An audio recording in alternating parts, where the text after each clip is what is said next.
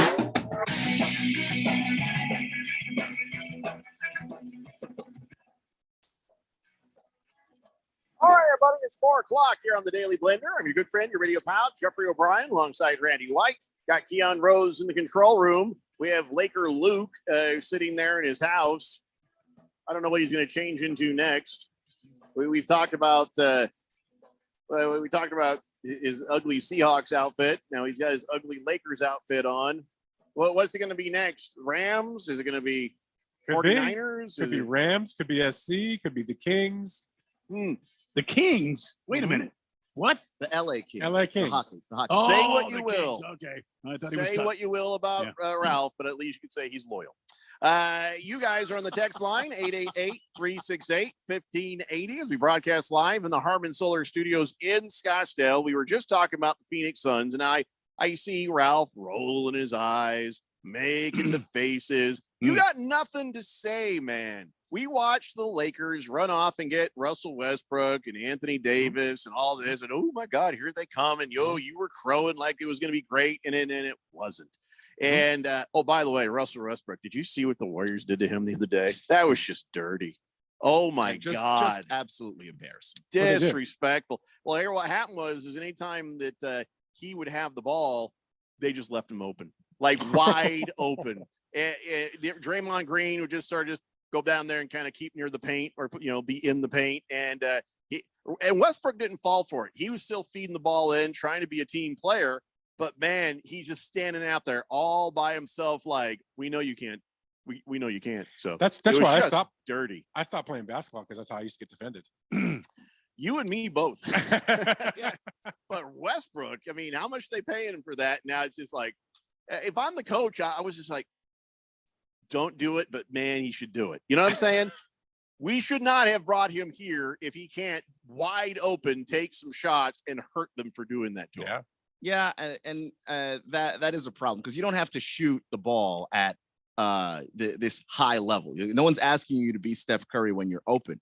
But if you shoot around 30%, which is, average, okay, 31%, people will guard you. The fact is they don't think he can even do that.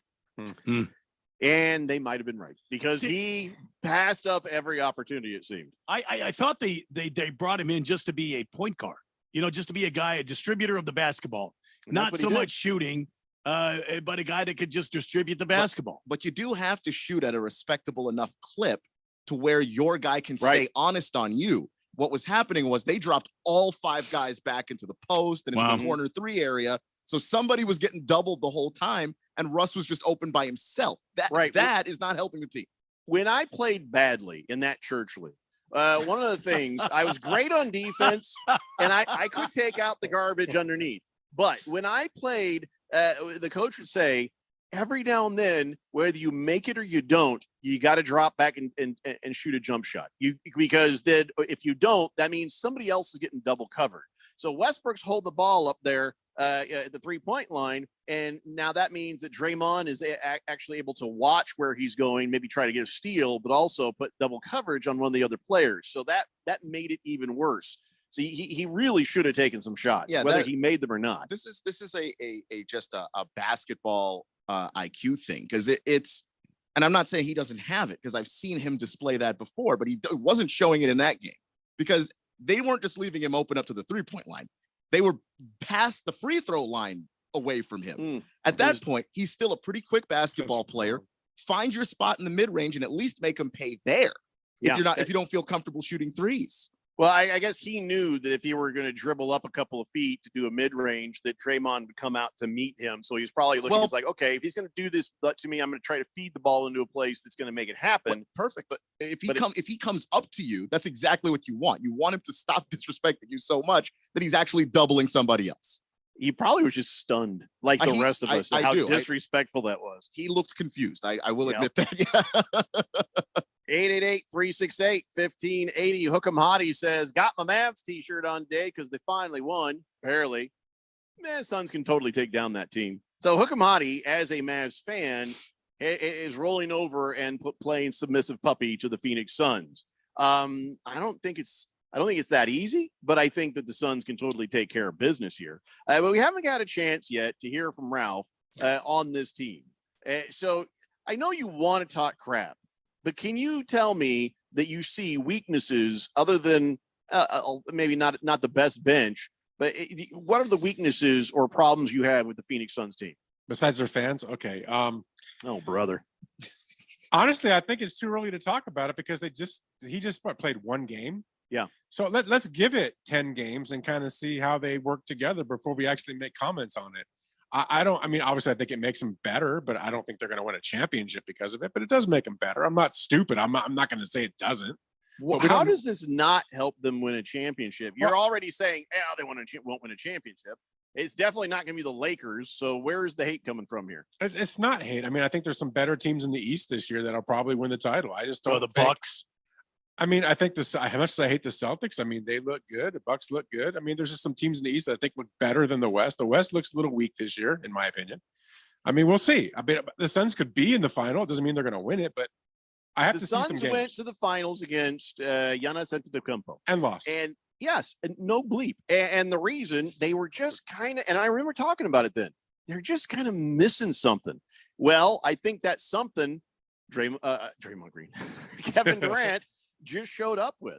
And if you see the Suns right there going up against the Bucks again, I feel a lot better about those chances. And the Nets are not a good sample. It's a bad comparison because the big 3 of the Nets never actually played together. They played a grand total of 15 games. It didn't work. Because they played a grand total of 15 Yeah, games. they're hurt all the time. I know. Yeah, I mean, Well, so by far the time, this game, if this Phoenix Suns core makes it to Sunday, you know, they'll have played like what 1/5 of all the games that those guys played together in Brooklyn. Well, we've seen NBA teams build these three-headed monsters, and it doesn't always work. Look, I think but sometimes it does work. Look, KD and the Warriors, and that's why I try to point out that like when we talk about it, you got to look at the personnel and the guys. You can't just roll the ball out there with any collection of stars. But LeBron went to Miami, and I think anybody could have told you, oh, damn, those guys are going to be hard to beat. Just based on who those players were and how they complemented each other and the role players around them. Yeah, and I think the Suns have, you've got Durant, and then you've got Booker, and then Chris Paul's running your offense. You're now asking DeAndre Ayton to honestly do less on the defensive side and as a rebounder. But Draymond, I'm not Draymond again. Kevin Durant being there, who we were just talking about, because Kevin Durant is there, that actually is going to open up Ayton to do more. Yeah, but here's the thing that longtime Phoenix, Arizona fan. I can tell you this: I'm a bit skittish about the bench of the Phoenix Suns right now, and we were just talking about it the other day. Unless one of the starters is out there with that bench team that they have, they're not very good. They're not very deep. Where they were deep before, they're no longer deep now. Does KD bring a whole different level to this team? Yes. And I am with Ralph on this. I'd like to see how the Suns adjust going down the stretch here and what this team plans on doing about the bench depth going into the playoffs. Well, That's the adjustment is obvious. Leave a star out there with them, and you can at least maintain I don't and know not that you, let go of a lead. I don't know that you can do that all the time. If you're coaching correctly, you can. You can, because that's how most coaches coach. That's the reason when we talk about basketball and your rotations. Yeah, but guys, we've talked about Monty's coaching too, and there's been some adjustments he has not been able to make. I think he can figure it out. Yeah, I mean, but in terms of getting the rotations right, I feel like there's a lot that you can do in terms of staggering those minutes so that you have moments where you've got all of the starters out there on the floor at once, and any two starters could even be, with the bench unit. Not to mention that part of your bench problem is that Landry Shamet is not healthy, and Terrence Ross, who you picked up in free agency, is also not healthy. When those guys get healthier, I expect the bench to look better. Having watched a lot of playoff basketball because my team was always there and always winning. Let me just say this, and this is true though. Which one? The Lakers, of course. Yeah. The thing that you've always noticed, I mean, they always had their great 3 or 4 guys, but it always came down to those guys off the bench making that play or filling that role that they needed in that series. And every series is always different, but they always had those role guys to do that job that would win those. I mean, even Robert Horry, imagine him, when they beat the Kings, I mean, he was pivotal in that. You have to have those guys. And I just don't believe that Phoenix has that bench and those role guys to make that kind of a run. That's just my opinion. And I respect the opinion. I just don't buy that the Suns aren't deep. When you've got Landry Shamet and Terrence Ross, and they're going to join, Cam Payne, who has been a solid bench player, Damian Lee, who they added this year, who I've seen, he's been a solid dude. Torrey Craig could be on your bench. Jock Landale, when Ayton was injured, and by so the way, on. Jock Landale's that goofy-looking white guy, right? Correct. Okay. And every good team's got to have one. And he's played really well sometimes in relief of Ayton. And that's just part of your bench before we start talking about guys like Biyombo who have been kind of phased out because, at least as far as the bigs go, they're pretty deep. So I just don't even buy that they're not deep. Yeah, I'm not saying that they're not deep, that they've been injured all season long. How long has Cam Payne been out? He was out for a while, but he's been back. Well, he's been back, but he hasn't been as productive. And this is a team he's streaky. And here's a guy that's been a Suns fan since he started living here in 1962.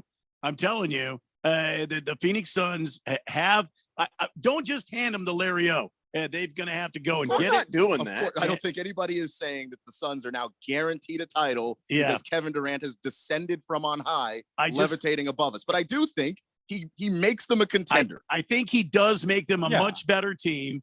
And I've seen teams melt down. Remember when Charles Barkley came here?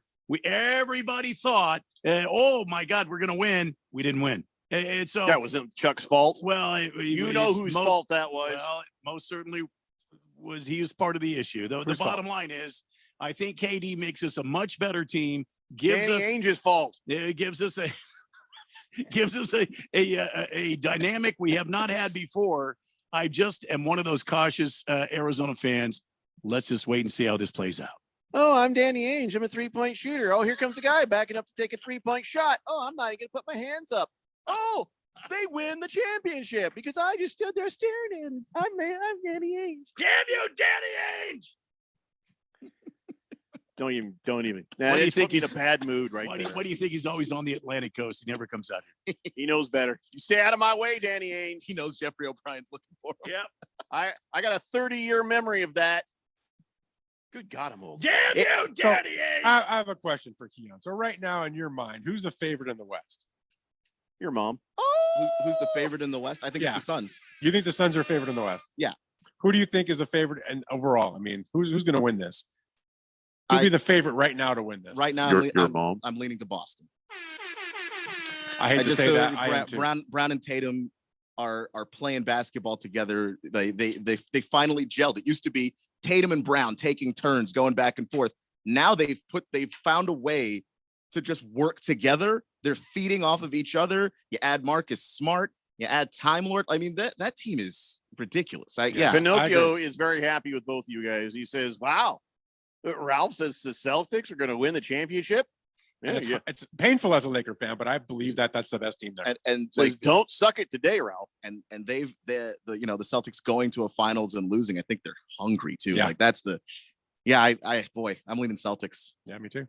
Thunderstone says my Danny Ainge impersonation is exact and spot on. Mhm. Thank you. Appreciate it. Yeah. 888-368-1580. Now, I do think I am going to say I'm not ready to throw the trophy at him. I'm not saying it's a done deal. It's a sure thing. But if there was anything missing, Kevin Durant is bringing what was missing. And if we had Kevin Durant in that game, that series against the Bucks, we would have the trophy right now. I believe that 1,000,000%. But I guess we'll see. We will see what comes next, because even since the Bucks beat the Suns for the championship, Booker's gotten better. DeAndre Ayton's gotten better. And, this is going to be something. I'm just saying, I do believe. It's going to be fun to watch. Let's see. Dick Whiskers says, Jeffrey, I've been wanting to ask you, how would you feel if the Colts drafted Levis out of Kentucky? Actually, I was thinking about that this morning, but I want to keep talking basketball right now. So I'm going to leave your message marked unread, and we'll get back to that a little bit later. I actually was kind of read up on the combine. And I know that's a name I got to also be thinking about a little bit. But until tomorrow, till they show us something, I don't know quite exactly what to think. But we'll talk about that in a minute. All right. Let's see. Mr. Pink Eye says Westbrook is getting the Ben Simmons treatment right about now. Lost Toby says saying the best teams are in the East is a wild take, Ralph. Teams in the West are way more stacked. I think the best teams, when I say Boston, the Bucks, I think they're better. Philly, Cleveland. They're better than what the West has to offer this year. And I'm a West guy, but I just think the East is better this year. The West has been dominant for like ever. So to hear that about the East, well, that makes it more interesting. I'll tell you that much. Random Texter says, Jeffrey, I think you're right. The Suns were missing something. And to get that something, they paid a little too much in supporting cast that they gave up there. You really think so? I don't think so. The Jet says, I'm excited for what Kyrie brings to the table with this team and the Suns. It's not Kyrie. It's Kevin. Oh, he wrote Katie. Yeah. I think voice text, it came out Katie, but my eyes, it looked like it said Kyrie. Let me reread that. Sorry. Right, Take two. All right. The Jet says, I'm excited for what KD brings to the table with this team and the Suns. KD is going to bridge the gap for Booker, meaning throughout Booker's career, he's just going to put up a lot of numbers and win a lot of games, but he's going to need someone on the team to help him and guide him along. KD will be great for a couple of years while Booker gets better, and then we'll be looking for a player to complement Booker again in the future. But looks good. Looks damn good for the Phoenix Suns right now. I think. By the way, Jet, you should go back and read how hilariously badly spelled your entire text was. Yeah. This is going to be a fascinating stretch run to the playoffs for the Phoenix Suns. Fascinating. I can't wait to watch it unfold. I think this is going to be a lot of fun to watch. I got a reason to turn the TV on. How about that? I think you're going to learn what role players you need to get for next year, and then you make your run. My opinion. Okay. All right. That's interesting. Blissful Hay says, I was a big David Lee fan when he was lead singer of Van Halen. Yeah, I mean, David Lee Roth was great. The problem is he couldn't sing. He couldn't hit a note to save his life. It was Eddie Van Halen, and he was the one that helped that band stay together during that. David Lee Roth was a nightmare. He was a showman, though. Eddie Van Halen was a god, but David Lee Roth was a showman, and even if he couldn't sing great, he sang great enough. I thought Van Halen was better with David Lee Roth than with Captain Chompers with the big teeth. I don't know about that. Old what's his name? Hagar.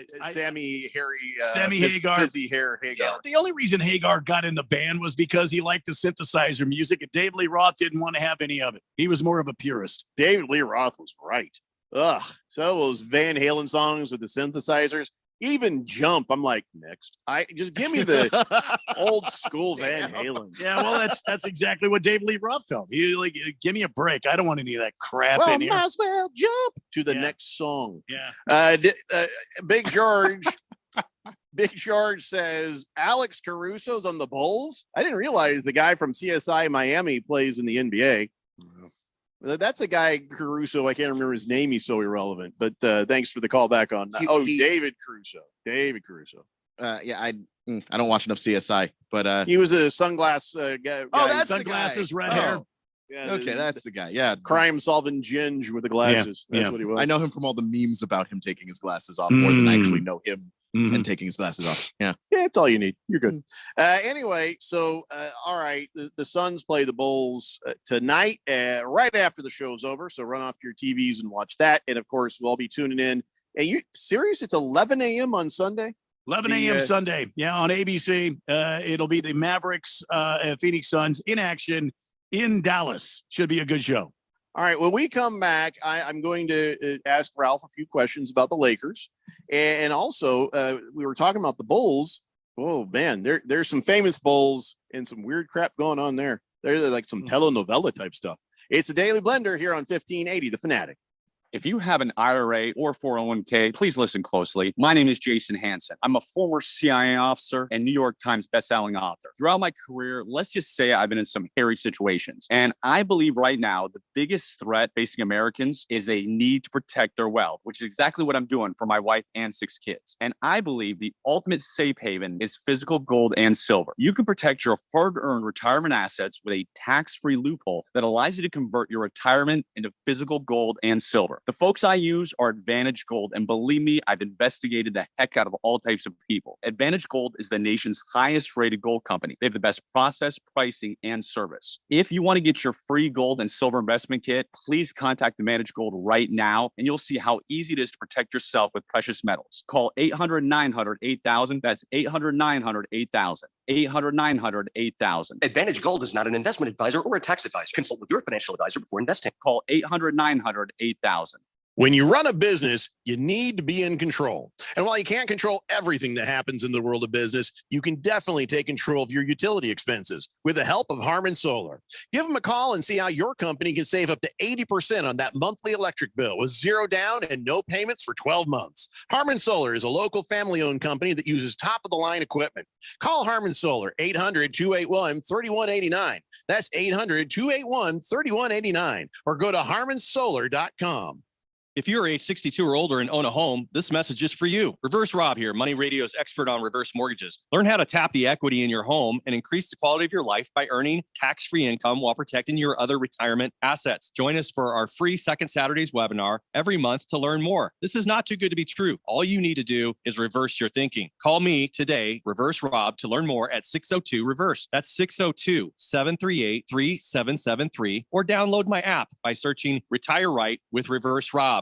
GCU men's basketball is back on the Fanatic. Listen along with Lopes insider Paul Coro and the voice of the Lopes, Michael Potter, for every moment of exciting Lopes action. Friday night, GCU is still in Utah to take on Utah Tech, live from St. George. The tip time is 7 p.m. Listen all season long as the Lopes make their way through the WAC and try to punch their ticket into the madness of March. It's GCU Lopes basketball, only on 1580 and 99.3.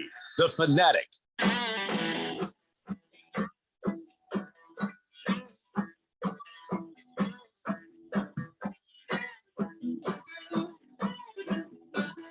It's Daily Blender here on 1580 The Fanatic.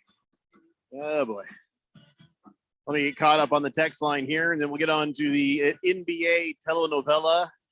We'll get a look at what hope there is for the Los Angeles Lakers and laugh at Ralph's pain. Well, Natty Daddy says, don't say this out loud.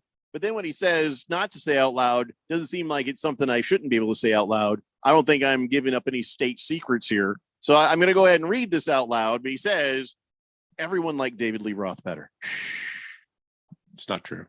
Seriously. No, I don't think everybody wanted David Lee Roth better than the redheaded rocker. I liked Hagar. I liked him a lot. I think they both had their own. Dislike him. I think they both had their own styles. They did. But Van Hagar was just like Hagar songs. It was just basically like if you bought an album of Hagar, that's what you were hearing. No, you felt Eddie in there. I mean, OU 812 album was great. I mean, you really could feel the Van Halen piece of it, and Hagar made it that much better. It was a great album. Here's what I liken it to. There was Indiana Jones in the Lost Ark, Indiana Jones and the Shrieking Blonde Chick in the Temple of Doom, and then Indiana Jones has daddy issues. And then there you go. Those were the Indiana Jones movies. They were all great, especially the last one. And after that, they came out with a Crystal Skull bleep or whatever the hell that was, and I refused to watch it because it's like it doesn't exist. It's not right. And they had Shiloh the douchebag in the movie and silly things that just it wasn't Indiana Jones. And I don't know what this next Indiana Jones is. This one might actually be okay. I don't know, but all I know is that those three movies, I don't need more than that. So then I go back to the Van Halen, those albums before Van Hagar. I'm good. I don't know. I saw both versions live, and I liked Hagar better. So that's just my personal. Well, taste. I saw both versions. There for me, there was a different take on both. But I didn't dislike either one of them. I liked David Lee Roth swinging from the rafters, drinking his Jim Beam, yelling and screaming out there and having fun. I thought Sammy Hagar. I thought that the group was much tighter with Sammy Hagar, and I don't know. The music was different for me, but I enjoyed both of them. Just too many crest whitening strips in the teeth. It was very distracting. David Lee Roth just needs to stop singing now because he's horrendous. If you've heard him in the last couple of years, it's awful. Once you've lost it, let it go. I mean, you never really had it, and you lost that. And that's the thing. He doesn't need to perform anymore, man. Enjoy your money, bro. You 100 millionaire. I mean, you're going to be fine until you pass the surly bonds of this great earth. Hook'em Hottie says David Lee Roth radio show though painful. Though I do think it was a morning show. Boy, I don't want to hear David Lee Roth's morning show. I don't want to hear him singing recently. Like I don't want to hear the five. You remember them the little dinosaur things you'd put in the water and they'd up like the sponges. Axl Rose. I don't need to hear him trying to breathily try to sing a song these days. Or try to move like he used to. Oh, please stop. We've got the recordings of the good days. So, I'm going to pass on all of it. Random Texter says, how can you say David Lee Roth was a purist and didn't like synthesizer music? His first hit after leaving Van Halen was California Girls. That's all synthesizer. No, I didn't sound like it because it was like, he was, I understand what you're saying. It was trying to not sound like synthesizers. And also that was like a novelty record. I mean, all you got to do is your research. David Lee Roth hated the synthesizer. When Eddie brought when Eddie brought these rehearsal tapes to him with the synthesizer, David Lee Roth said, not no, but F no. But it was a smart move by Van Halen because they were in the 80s and they had to adjust to the 80s. And it made them go even elevated their whole thing. I mean, to the next level. I hated it then too. I hated synthesizers in the 80s. I did. I liked it. So, Natty Daddy, thank you. Lost Toby says, I saw the leaked NBA script.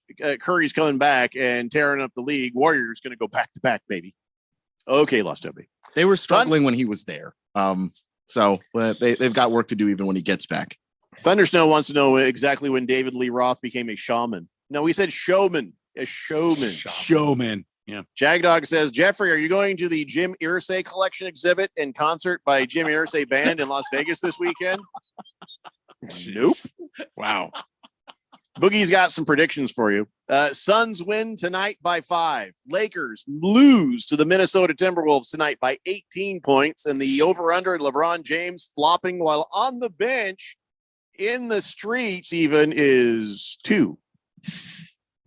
You are correct, Boogie. I would put the house on everything you just said. The Jet says, what the hell just happened? I got out of my truck to get gas, and we were talking about the signs. I got the Suns. I got back in, and we're talking about Van Halen. Don't act like you're new to the show, Jet. It just goes where it goes. I mean, why would you even pretend to be surprised? Come on, the Jet. Stay with us, will you? Have you noticed that since we've gone to Van Halen, I haven't heard Keon say a word? It's not my area of specialty. He's also too young to really have You're anything to say about it. You're not a Van Halen guy, Keon? Is that what you're saying? I like Van Halen, but That's I don't. another mark, Jeffrey, right there. But I another don't, mark. But I don't like Van Halen enough to have a strong opinion. Like you guys are like, see that into this, and I'm like, yeah, okay. Hummingbirds, Jen from accounting, and now Van Halen, Jeffrey.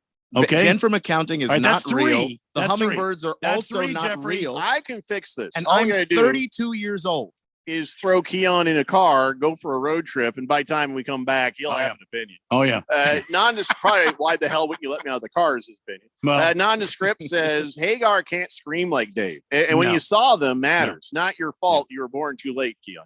Yeah. Van Hagar is rock B-roll lights. Well, Oh, no. I think it was era. I think it was era rock, because when they would come to town after the original album with all the synthesizers, they would start doing songs that Dave did. Only Hagar would sing it, and it was pretty damn good. Yeah, I mean, they did pretty damn good with some of the songs they had with Dave singing when he wasn't there. And he could do the ballad stuff that Dave couldn't do. Oh yeah, and he was on key.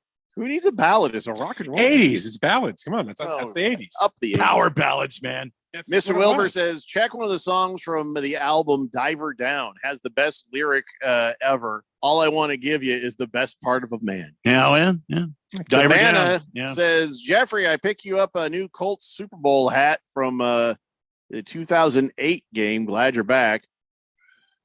Every time you try to show me something like that for my Colts, then you charge me.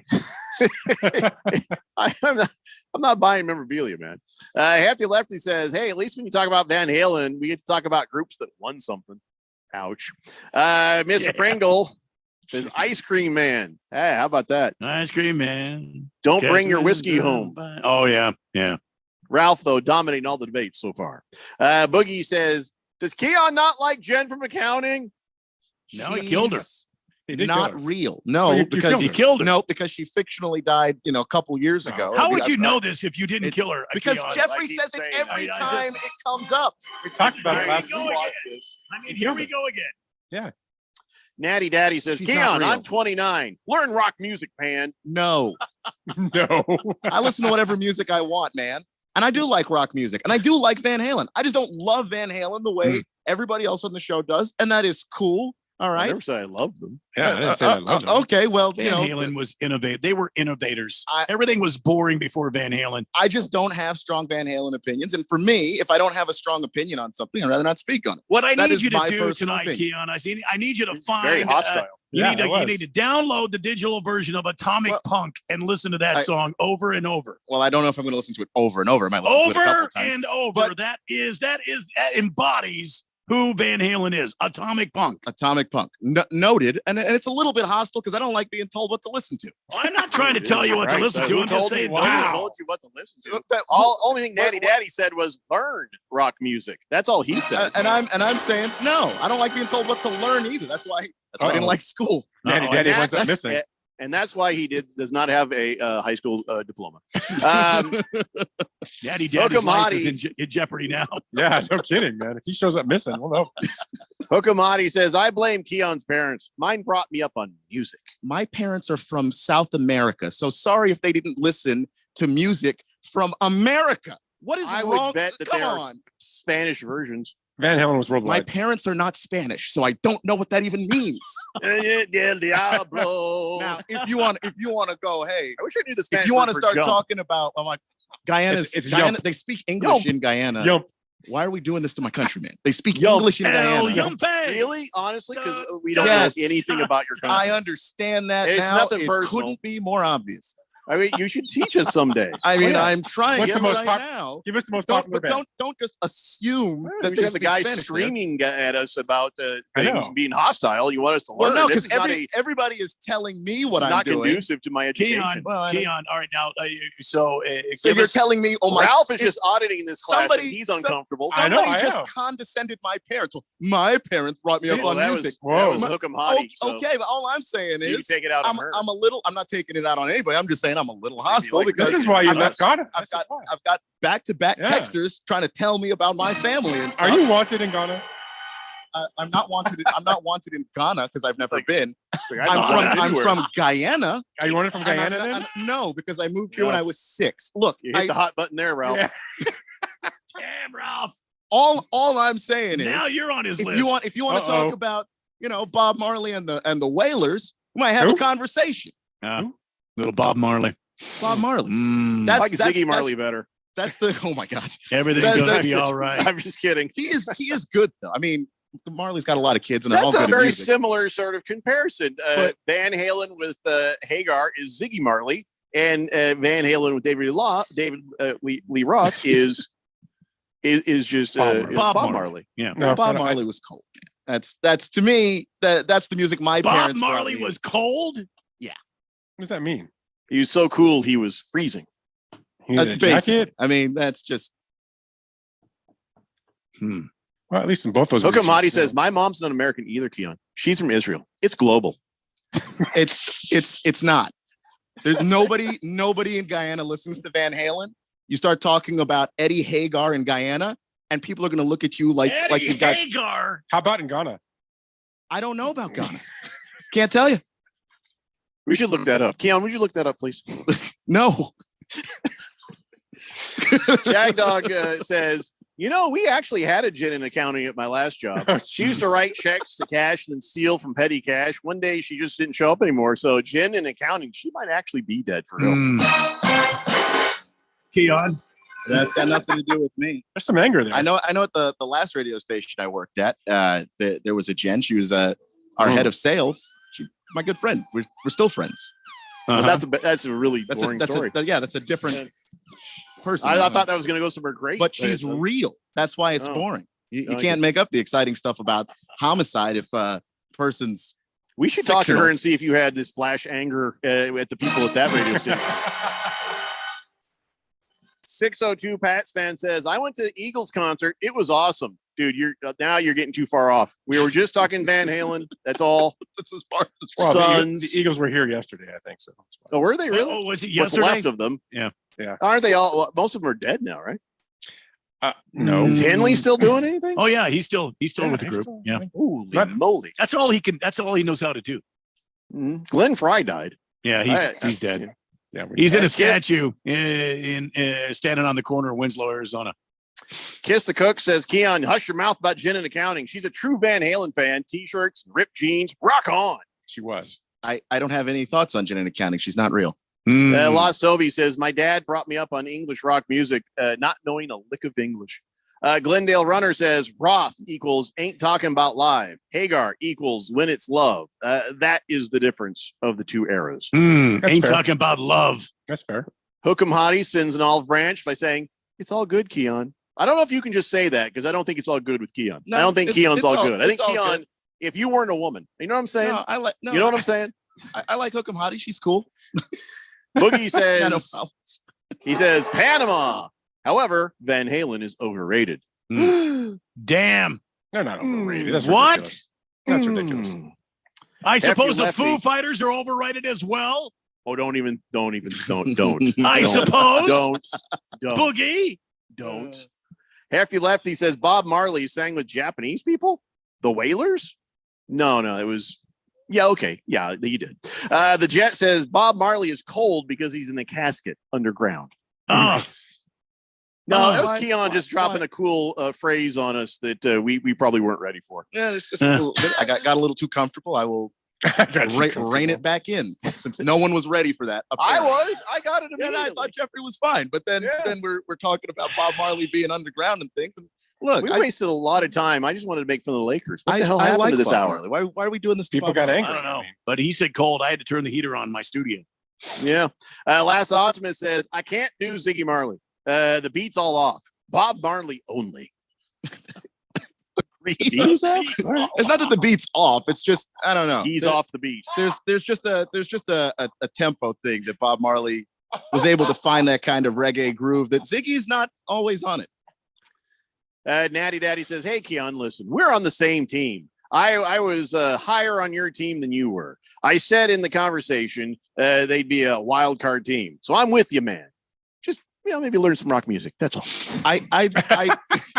I know a little, but I just don't know enough to have strong opinions on it. That's just not. But he knows enough to get angry about it. Yeah, I know. I get to get angry about being told to learn it. But Natty Daddy, you're cool too, It was man. just suggestions. I don't know if anybody was ordering you around. It wasn't. So do you have authority issue problems?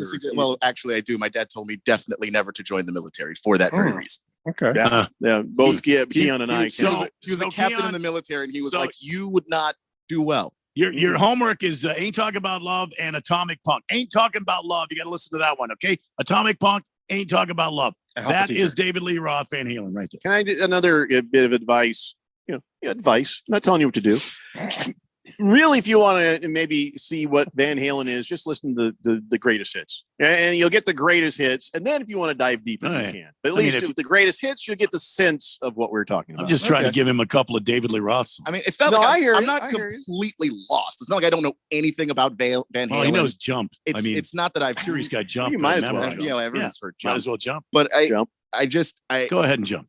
It's just that when I see you guys talking about it and you got incredibly strong opinions about synthesizers and all that stuff, I'm like, listen, I'll back out. I know I stay in my lane. Synthesizers blow. Boogie says Foo Fighters, legends, and one of the best ever. Now we're talking. Yeah, there we go. We have a new texter here on the text line. Oh, sorry. Says, I'm a first-time texter, and if possible, I'd like to be called Grey's Anatomy. Are you a girl? Either that or that's a sex joke. Is it really? One of the two. I don't know. It could be. Wait a minute.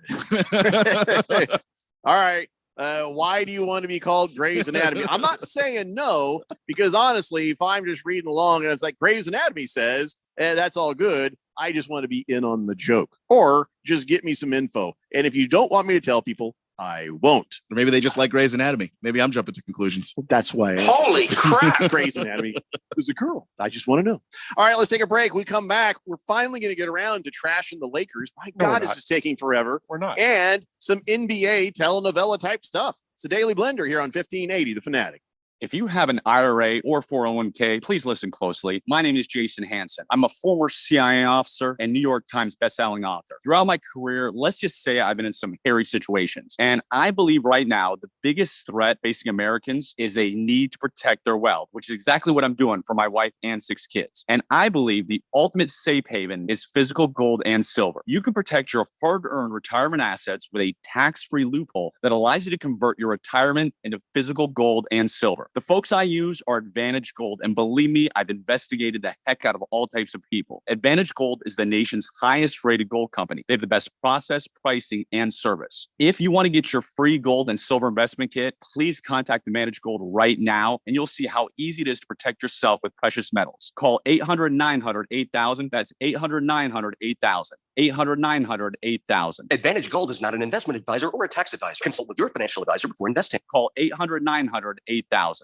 Seems like everything is going electric these days. Electric cars, electric trucks. But what you save on gas, you pay for with that electric bill. With all these things being plugged into your house, wouldn't it be nice to save up to 85% on your monthly electric bill? Well, you can do that with 0 down and no payments for 12 months. Call Harmon Solar. Harmon Solar is a family-owned, woman-owned local company that uses top-of-the-line equipment. Call Harmon Solar, 800-281-3189. That's 800-281-3189. Or go to harmonsolar.com. If you are an IT professional looking for an opportunity with great benefits, the freedom to creatively solve problems in a career with great growth potential and a team environment, look no further than Affinity Technology. Serving the Valley since 1992, Affinity Technology is looking for a level 1 tech to develop and deliver excellent solutions and outstanding customer service. Visit atechaz.com/jobs and get started with your future today. That's atechaz.com/jobs. For the latest from the world of golf, tune in every Saturday morning from 6 to 8 for the Golf Shop Radio Show, presented by PlayGolfMyrtleBeach.com, the golf capital of the world. Hosts Mark Greenhelch and Matt Blanchard talk golf from tee to green and everything in between. If you like golf, you're going to love Golf Shop Radio. Before you tee up, drop on in. Welcome to the Golf Shop here on 1580 and 99.3 The Fanatic. We know how it goes. You can't always tune in and hear your favorite shows and hosts. Dude, look, I'm a loser. Okay? It's cool, bro. That's why we post podcasts of your favorite shows and hosts. Listen when you want to. Listen on demand. That is great and frankly kind of amazing. Go to 1580thefanatic.com to download.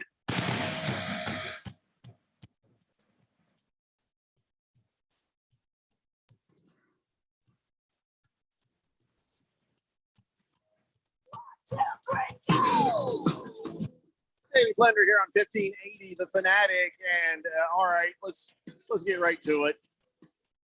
Before Keon could turn on us, and he has the controls. You know, we could say, "Hey, play Van Halen." All of a sudden, we're listening to Nickelback. I don't need that in my life. Well, I don't know. You're in no danger of ever hearing Nickelback ever. It's time to lay off Keon there a little bit. Well, let's Look at talk that. about Look at that the photograph. current state of the Los Angeles Lakers. Now, LeBron has flopped for real. He's hurt. And then 3 weeks, they'll evaluate him. He's not out for 3 weeks. It's 3 weeks until they evaluate him again. Yeah. So which means he could be out a whole lot longer. Anthony's back in his street clothes, as his nickname dictates. And that team is just having health issues. And, they did get a little bit better in their supporting cast, but still, Ralph, you just have to be disheartened. You just have to be realistic about the Lakers right now. You're going to have another stinker of a season. So first and foremost, they've won 6 out of the last 7, 5-1 since their trade. All right, so that's all positive stuff. The role players, the supporting cast around Davis and LeBron James are so much better than they were earlier in the year. I think they're good enough to carry this team, especially with D'Angelo Russell, into the playoffs. LeBron will be ready for the playoffs. I guarantee you. He'll be back for the playoffs, ready to go. You mean play-in? Play whatever Maybe. it is. Play-in. No, he'll be back. I mean, what are they, a game out of the play-in right now? Yeah. Okay, so they're a game out. They're right there. They're playing the teams up on top, and they've been winning. So they're feeling it right now. They'll beat Minnesota tonight, and they'll keep on winning. That'll be 7 out of 8, 8 out of 9, whatever it is. They're playing good basketball right now. So LeBron James can rest and do all the resting he needs. Davis will be back, and D'Angelo Russell is the X factor. So, and I think he'll be back not tonight, but the next game is what I heard. He's expected to be back on the 5th. Right. So he'll be So back. what you've got is the bench the Suns wish they had.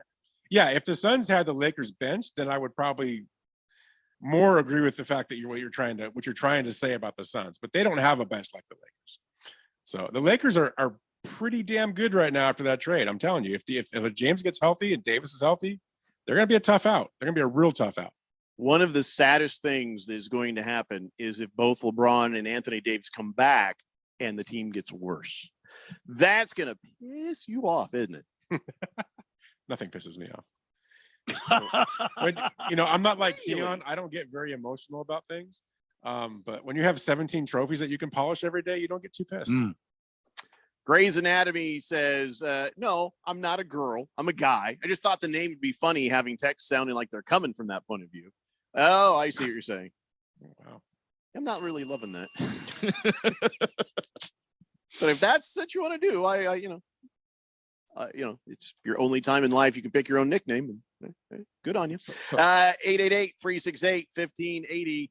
Boogie says, Randy's been hitting the wrong buttons a lot lately. Randy, you drinking on the job again? I mean, heavier than normal? Excuse me? Who was that? I'm sorry. He hasn't hit any wrong buttons. What are you talking about?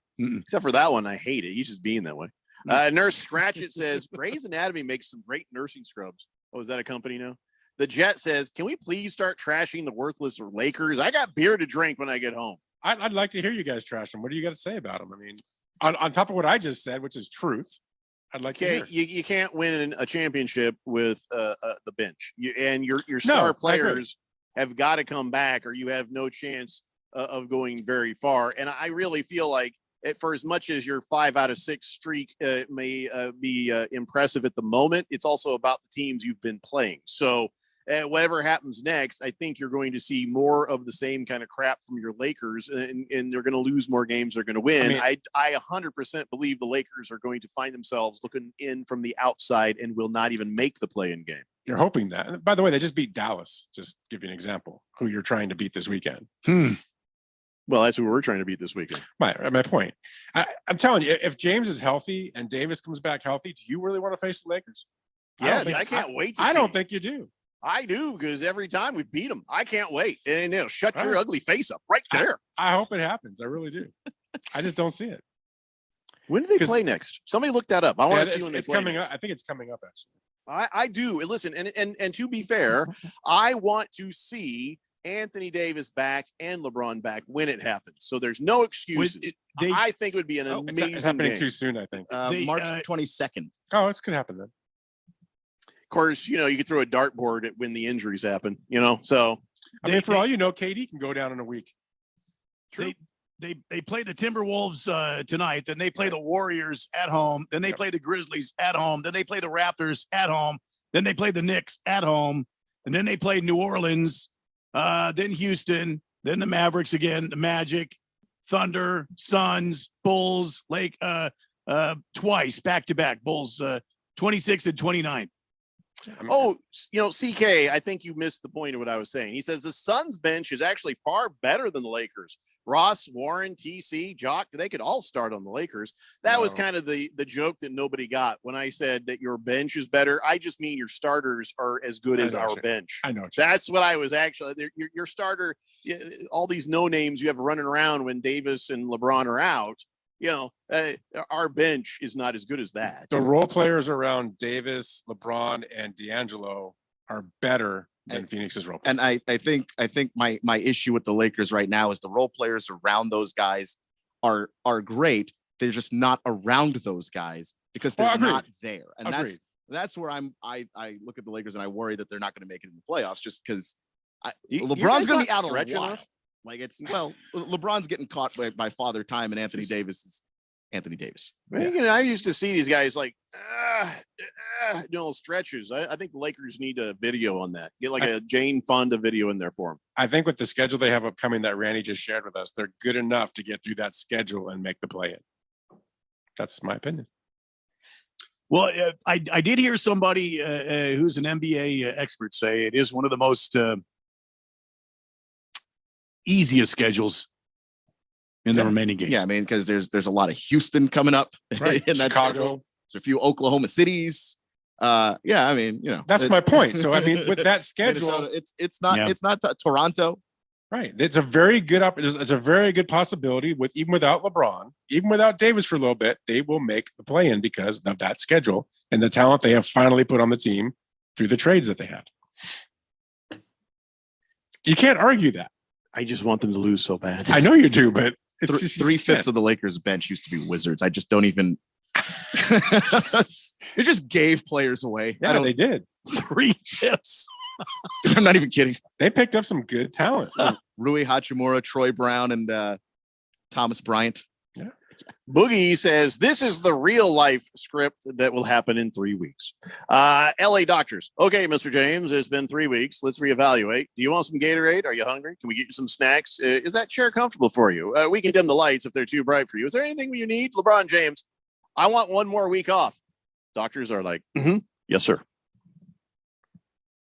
Why Boogie's thinking LeBron's taking the month off for some rest.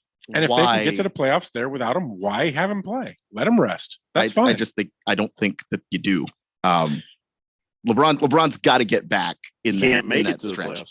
But yeah, I don't think LeBron wants the time off because LeBron is always having his legacy updated in real time. Sure. So Nobody wants to be on a team, have the season where they break the all-time scoring record and they don't make the playoffs, including LeBron.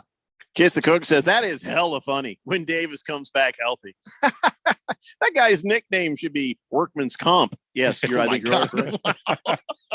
Quiet Cannon says, as far as the Lakers go, the brow will be out of gas by the time they get to the real playoffs. It'd be a miracle, to be honest. Nondescript says, doesn't make sense for Ralph to be living in the past for the Lakers, but not Van Halen. That is odd, isn't it? And how am I living in the past when they picked up a trophy? What was it, 3 years ago? Van Halen? You mean No. in the Well, shortened season? The 3 COVID, years the ago. COVID Oh, that doesn't was- count. They No, raised, they raised a trophy 3 years ago. Look, I'm with Ralph. I counted. It's just when you count all 17, it's like, who cares about the first 10? The league had like 12 teams in it. I don't. You can't. All 17 don't matter to me. Is what Not I'm the saying. first. That's first 10 is not accurate. Because you're taking it. How about all the 80s? I'm exaggerating. Yeah. I mean, the first six. The first six, I'll give you. Okay, but that's what I'm saying. It's like the next. I've seen 11. How many have you seen? Phoenix? Oh, none. I've seen 11 titles as a Laker fan. 11. I love how Ralph does that. 11. I'm sorry, how many do you have? Okay, 11. Hit me with the 11. You know what? I'm okay the with Lakers getting trophies had nothing to do with you, Ralph. It just like us It not was getting all trophies had about nothing me. to do with us. I've seen the trophies. I've been to the parades. I've experienced that joy that you've Yeah, never we had been to. we had better things to do. I'm like, Right. hit me Like, with the 11. but Cry. all 17? Are you serious? 11. God damn you, Danny Ainge. 11 Daddy to 0. says, hey, Keon, since you heard All Out Van Halen, what is something you think we should listen to? Okay, so yeah, well, which music are you passionate about that if we were arguing about that, you'd be going full on anger management? Anger management. I don't know if I'd be going anger management about it, but I'm a big fan of hip hop and rap music. And You prefer the hip or the hop? both, really. Hip It's hop. not quite right if they're not together. To be honest, like peanut butter and jelly. You just Like, what's You your need peanut butter favorite? sandwich? What's your favorite rap artist? Like, I like the old school rap. yeah. I mean, I'm a big fan of Kendrick right now, but I mean, all time, I think Nas is just the best rapper. I don't know, Nas or Black Thought. I think Andre 3000 is criminally underrated. Why do these guys change their names to not names? Good question. Yeah, because it's about, I don't know, it's about the performance of it. It's about the bravado. So a lot of that is you have a stage name I have a question. and a persona. Yes. Andre 3000 is any part of his name Andre or 3000? The Andre part. Oh, so that is part of his actual name. All right, it was a fair question. It was. Yeah. It's like I like Last- the Beastie Boys weren't the Beasties. I mean, Yeah. Oh, we called them that. but though, we didn't love the Beast. I love the Beastie Boys. I know you guys do. I like They're how great. Ralph goes to the only white rappers. Yeah, right. That's why I did it. Hey, look, you listen to what you listen to. Last Optimist says he wants to know what Keon thinks of Modest Yahoo. Is that like a drink? No, mine He's a Jewish rapper fella. yeah, Jewish rapper, reggae guy. Well, Jewish reggae guy? Wow. yeah, it's That's he's creative, but as a He's got fan, all the as appropriation. a fan of reggae, there's better. There's a lot Quiet better. Cannon says in the top 100 all-time bands that you guys were talking about, they're not even the top 25. That's kind of weird. Oh, brother, we're not starting this. I'm not starting the who's got the best band thing. It just Van Halen's a staple. You got at least whether it's your top 25 or not. Boomer Sooner says, "Hey guys, start my new job next week. Southwest Golf Cars. Boomer baby. Okay. Well, there you go. Some free advertising for a company that you haven't gotten a paycheck from yet. We'll see how you feel about them in 2 weeks." Hook'em Hottie says, "Ralph sounds like the Cowboys fan, living in the past with their 5 rings." 3 years ago. I'm gonna keep saying Hefty it. Lefty says, no, because that didn't count. Hefty course it Lefty says, Suns fans love to forget that their finals run was also in a shortened season. Wait, when they were in the finals, with Finals the against Bucks, Milwaukee? that was a shortened season? No, it wasn't a short season. What are No. you talking about, Hefty? Hefty's also a Lakers fan, so he's a liar. He's a liar. But if the Suns would have won in 2020, you'd be all over Yes. Be honest about it, and Randy is it. Good. Yes. Damn right I would. I'm really trying to think of a good way of answering that, but I'll just move There's on. none. If you've won 17 championships and you're going to crow about the 2020 championship, please. Well, I can crow about all of them if you'd like. I think you should just crow Shut about up, the Ralph. 11 you saw. I think Mr. Pink Eye says Keon likes Little Nas X. Boogie says Nas is top 3 all time. And Kiss the Cook says he is correct. The Lakers lifted up the trophy 3 years ago after they got their asses kicked 8-0 by the Suns. True story. True story, Ralph. Yeah. True story, All right, Mister. guys. One more hour of this nonsense is the Daily Blender here on 1580 The Fanatic. From local town councils to Capitol Hill, agents who are realtors are standing up for what's right. We're here protecting property rights. Here advocating for the issues that affect our neighborhoods. Here championing fair and equitable housing for all. Because we are realtors, bound by a code of ethics, driven to serve our communities. We're here for it all. Here for you. Realtors are members of the National Association of Realtors. That's who we are. Is the luck of the Irish on your side? Well, it will be if you go to the Miracle Mile Deli. Hey, everybody, Mark Asher, tell you about the MMD. They've got a great St. Patrick's Day special going on once again. St. Patty's Day is Friday, March 17th, but all week long, the 13th to the 18th, their famed corned beef and cabbage platter is just $17.50. Plus, they have tons of other St. Patty Day themed specials you can find at miraclemiledeli.com or stop by 16th Street and Campbell in Phoenix. It's the Miracle Mile Deli.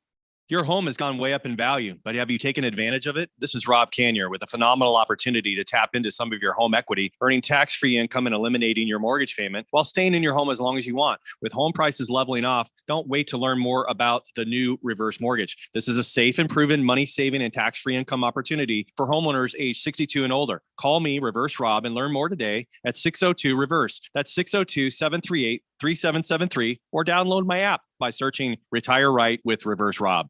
Do you know about 211 Arizona? It's a free service to connect you with resources anywhere in Arizona.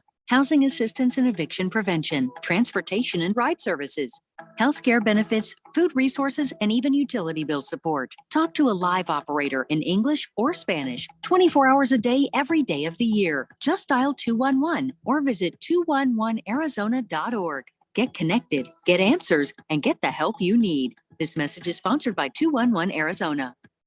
Will Shakespeare here. Back in my day, I invented over 1,700 slang words like swagger, bedazzled, and my personal favorite, besmirch. But even I have trouble understanding slang words like yeet or bougie or This is fire. actually, it is extremely smooth Shakespeare vodka. Okay, boomer. See what I mean? But there is one word that describes the pure quadruple distilled spirit crafted from an 8th century Polish recipe the first time you try it. So lit. I couldn't have said it better myself. Shakespeare vodka. So lit.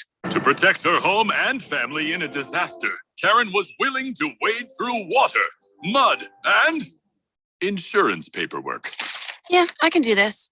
You go, Karen! By simply understanding and updating what her insurance covers and doesn't cover now, she'll be better prepared no matter when disaster strikes. Learn other simple ways to protect your home and family before a natural disaster at ready.gov. That's ready.gov. A message from FEMA and the Ad Council. KQFN Tempe. Also transmitting on K25CD Phoenix at 99.3 FM and K240U Mountain Hills at 95.9 FM. It's time for the third hour.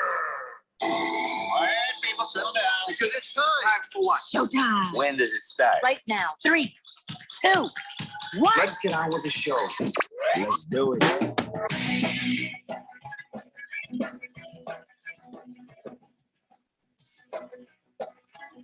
All right, everybody, it's 5 o'clock here on the Daily Blender. I'm your good friend, your radio pal, Jeffrey O'Brien, alongside Randy White. Got Keon Rose in the control room. Ralph is in his uglatorium, wearing his uglatorium wares. Wow. You guys Lord. are on the Fanatic text line, 888-368-1580, as we broadcast live in the Harmon Solar Studios in Scottsdale. And all this talk about Van Halen and how sucky the Lakers are, yada, yada, yada. We missed in last hour talking about one of the most amazing stories in NBA history, I think. So, back in the past, you might be too young, Keon, but Michael Jordan was a heck of a player. And, he had a pal, Scottie Pippen. And poor Scottie Pippen, he didn't get the credit he deserves because he was a heck of a player, too. But he became very bitter later in life. So bitter, he wrote a book and he's starting crap. And he just doesn't seem very grateful for the past. He seems like he just wants to, talk crap and call people out. Well, so Scottie Pippen, if things weren't hard enough for poor Scottie Pippen, I guess Larsa Pippen, his ex-wife, decided, well, how could I go forward in my life and enjoy my life and make Scottie's life more miserable? She found the perfect way. She is dating Marcus Jordan, the son of Michael Jordan. Damn. So, Scottie Pippen's ex-wife is dating Michael Jordan's kid. Damn. Larsa, 48. Marcus, 32. Yeah, it's a good bit of a difference, but still. So Michael Jordan, he's just like, I'm good. He doesn't mind. Got nothing to say about this. and I guess Michael Jordan and his wife have given the blessing, so Scottie Pippen's ex-wife can date their kid. They're all happy. The whole family's fine. And she says, yeah, I feel like it's more about where I am and where he is. And we feel great. We spent holidays together. It's good. We're in a great place. And now you know why Scottie isn't. Wow.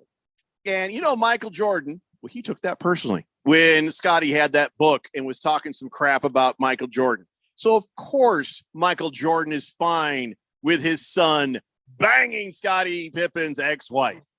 Of course he's okay with it. So what is he going to do? His son is 32. I mean, Scottie not taking it well. Larsa said he has a right to the way he feels. I personally don't care about what he feels or anybody else. I feel like I live my truth. I'm happy. Damn. So, wow.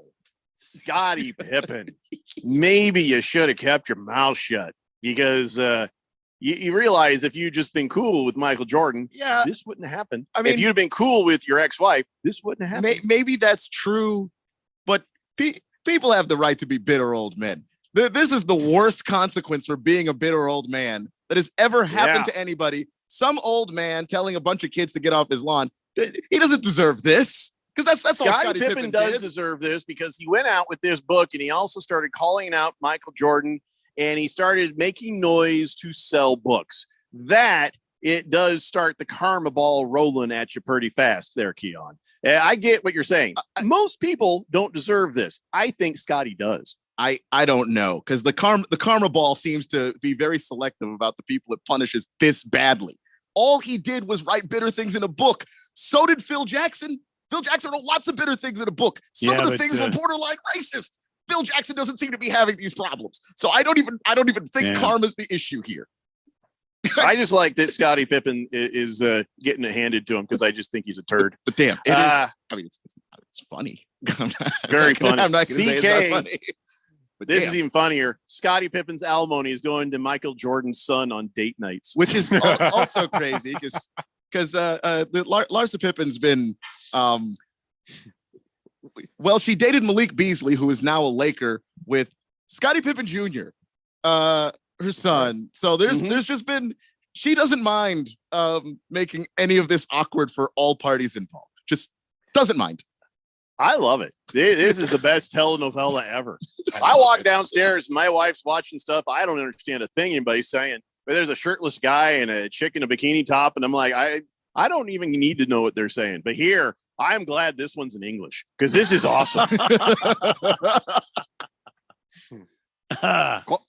Let's see. Hefty Lefty says, do you think they listen to Scottie Doesn't Know while they're in the throes of passion? Damn.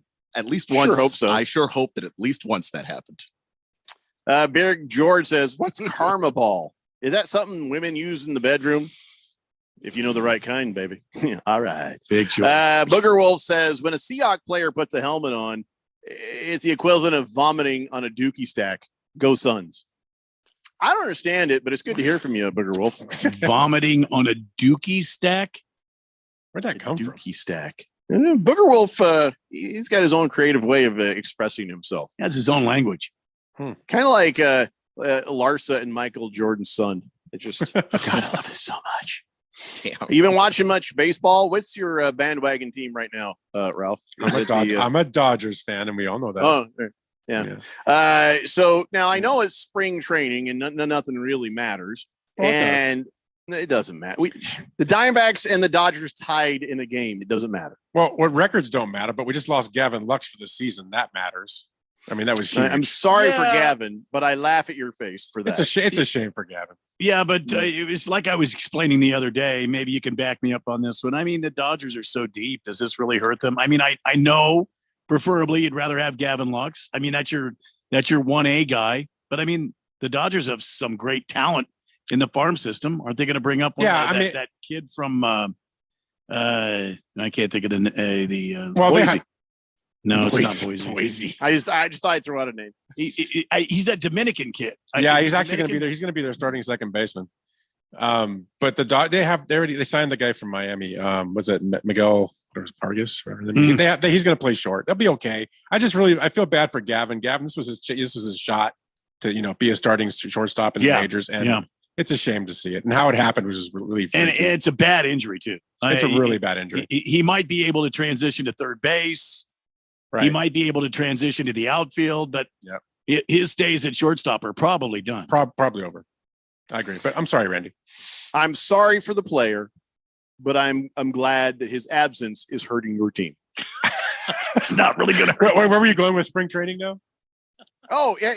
What do you think of the pitch clock thing? How you feel about these pace of play adjustments? We talked about a little bit the other day. We now have some of the data out on how that has affected the game, at least as far as your watch is concerned. But Ralph, why don't you tell us how you feel about the pitch clock and stuff? I'm not a big fan of it. It's going to create a lot of issues. It's already started to create issues. Pitchers are starting to learn how to screw with the batters by using it. If you watched Max Scherzer the other day, they're really learning today. They're learning how they can really screw the batters, because the batters have had that advantage to them forever, calling time, taking forever. So it actually gives them that ability now to come back at them, which makes it interesting. It will speed the game up. Maybe it will cause a couple fisticuffs, in my opinion. I think you're going to see some fights over it, but I'm not a fan of it. I think it'll be interesting to watch. I'm just not a fan. I'd rather just see the way it always was, but whatever. There's so many stupid rule changes this year that are affecting the game. This is just one of them. Well, for whatever spring training is worth as a comparison, they have got some averages out, some interesting numbers now. And here's what they have come to. I'm going to fast forward to the punchline. The way things are going now with the pitch clock and the other things, they have figured that the actual 9-inning games, when the season starts, if these things continue as they are, will be 2 hours and 37 minutes. Which, that is an accelerated time for a baseball game. It's going to be, they say it's 29 minutes shorter than last year's average game, because they were 3 hours and 6 minutes before. So it will speed the game up. Here's where I think that's inaccurate. So I understand the data, but what I think is going to happen as the season gets going and the hitters get better, because they will, because of the rule changes, especially the shift change that you can't do that anymore, you're going to see more runs and you're going to see longer innings, because people are going to put the ball where it ain't. Where before you could go ahead and go against their strengths, and you can't do that anymore. And I think you're going to see a higher scoring games because of that, and because of the bases and a couple other things. So I think you're going to start be that short. Yeah, it'll be more interesting. Well, it'll be more offensive. It's not going to be more interesting, except that you'll start the old rumble line, and Ralph knows what I mean. You get a player on first or a player on second. The next guy gets a single. More interesting. Now you got a guy on first and third. Then you got another guy that knocks in maybe the guy on third. Then you got a guy on first and second, or a guy on second and third. Yeah, and it's just going to be, it's just going to go on and on and on. And this really is not going to shorten anything. Right. It's going to cause more offense, I think. But remember, the thought process was, okay, shortening it doesn't make it more interesting. Making it more interesting makes it more interesting. And what you're describing right now with more offense, sounds more interesting. Well, doesn't it? more offense sounds more interesting, but that's not what Drunky Drunk was trying to do. Drunky Drunk was trying to reduce the amount of care what time he was trying to do. of the game being played. He didn't like the 3-hour games, even though college football games go 4 hours plus. NFL games sometimes go 3.5 hours, but everybody wants more, when it cut the time of a baseball game, great. All it's going to happen is you're going to have more offense, and the games are still going to be 3 hours. Runs plus. don't make There it more is a interesting. difference in the entertainment value. If you're going to sit there for 3 hours and watch a football game, that is more entertaining. Let me give you an analogy. It's like if you're sitting on a couch for an hour, you can be pretty comfortable, right? But if you're sitting on the couch for an hour across from your ex-wife, that feels like a damn eternity. And that is the difference between the hour of baseball or the hour of college football. Here's what I said, and I think Keon has said this. I think Ralph will probably say, if you don't like baseball, you think it's too long, too boring, don't watch. Don't watch. And that's what's happening, and that is why they're trying to fix it. And there you go. I don't know that we're necessarily fixing it. First, I don't know that the half hour of difference makes all that much difference to anybody that didn't like baseball. Like I have a brother who can't stand baseball. I've tried to get him to sit down and watch the game with me. Can't do it. Won't do it. Still 2.5 hours too long for him. Yeah, and the half hour isn't changing his opinion. He just doesn't care. And then with the runs and guys scoring because guys are on base and things are rolling through. That's not necessarily more interesting. Like more stuff is happening. I agree. But it's not necessarily Then what we're looking at interesting is stuff. The desperation of the death throws. Because if you're saying that the increasing the pace of play or even making more offense isn't going to help, then this is a dying sport. You have to adjust to it, or you have to teach people, to like it. If it's an acquired taste, people these days, the kids of today, aren't going to bother. They don't have the attention span. Not because there's anything wrong with baseball. I love baseball too, but it's going to die of death. Well, unless they try something, and that's what they're trying, but it's futile, isn't it? It goes back to teaching the game to the young people of this country. It has nothing to do with They're not speeding the interested. game up. Or they don't play it. I respectfully disagree with you. I disagree too. I think there's been a lot of little leagues, a lot of inner city leagues that have been cut. I think if you spend the time like you're trying to spend on changing the game, and you try to grow the game in the inner cities of this country, in the little leagues of this country, you invest in that, I think you'll see more people playing the game of baseball. More people playing, sure, and the people who played or have played will still find it interesting because it's a sport they love because they have a connection to it. But the millennials and everybody below that, they have zero attention span, zero, to sit there and watch this game. And it's unfortunate and it's sad. And it's more about how we have failed to bring up the next generations behind us because we've given them everything they've ever wanted, and we've given it to them right away. And they got those screens in their face, and we never said no. So they always have the screens in their face, and they grow up and become adults with this screen in their face, and they don't have the patience for the beauty and for the back and forth. And there's so much depth. If you want to talk about depth, there's so much texture. There's so much is amazing about baseball. If you leave it the hell alone, I am all for the exact same things you want, Randy. But what Manfred, sober or not, is trying to do is he sees what's coming with these young pups, and he's trying to save the money. He's not trying to save the sport. He's trying to save the money. And the only way to get the money is to get the eyes on the product, to get the people in the stands. And he can't do it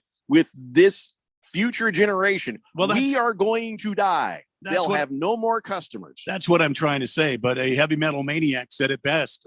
I wish they would get rid of this clock. I can't sell any product. When you start messing with these owners and their bottom line, which is the sales of beverages and food items and that sort of thing at the ballparks, guess what's going to change? They're going to outlaw the damn pitch clock. That's going to go away. And the part that gets me with it is that baseball's become an elitist sport. Somebody texted that in the other day, and I've been thinking about it. And that's part of the reason why nobody knows baseball, because hardly anybody that's just an average kid growing up plays it. I walk around and I see, we say kids don't go outside, but I see kids outside playing basketball. I can't remember the last time I walked outside and saw some kids in a parking lot somewhere playing baseball. There's two ways it's elitist. One, we haven't supported the inner city kids to be able to play the sport. Like, the basketball has been just easier, right? You get a space of concrete and some hoops. Baseball takes a field. And so there's the one half. The other half of the equation is, as far as elitist, who the hell has time to sit down and watch a 3-hour game 162 times? So the people who enjoy the sport and watch the sport longer are the ones with the expendable income, not the people who are working 40-hour hard, minimum wage job. There's 3 here on the program that'll watch. We are a bit beyond what I just described. I get what you're saying, but as far as Manfred is expendable going about income, this- in my humble opinion, Keon, I need you to work this weekend. In my humble I already opinion, and Manfred is going about this the wrong way. And maybe, maybe that's the mindset, though, what he's about to lose. I get what you're saying, but I think Ralph and Keon and I will agree because there's not programs that's promoting the game itself and growing the game. All of these pitch clocks and shifts, outlaws and all the larger bases and all this other BS that he's throwing out there. Those are panic moves by a terrible leader, a terrible commissioner, trying to, like you said, save the money of the game. What we need in the commissioner's office, somebody that loves the game of baseball and wants to grow the game of baseball. Then you will see, if you go to the South American countries, the Dominican Republic, Cuba, you go to any one of those countries, you'll see the game of baseball, and it's pretty damn healthy down there because guys are finding, a parking lot, even a park. They're laying out bases. First base is this rock, second base is that tree, third base is the car over here. And there are people out there playing it in these countries, but we're not promoting it here in our own damn country. 2 things. And first of all, Jeff, I agree with you 100%. Everything you did, and I've never said this before, everything you just said about the youth and how they're brought, absolutely, you're spot on. I agree with you 100%. This is scaring me a little. It's really scary. but you nailed it. You absolutely nailed it.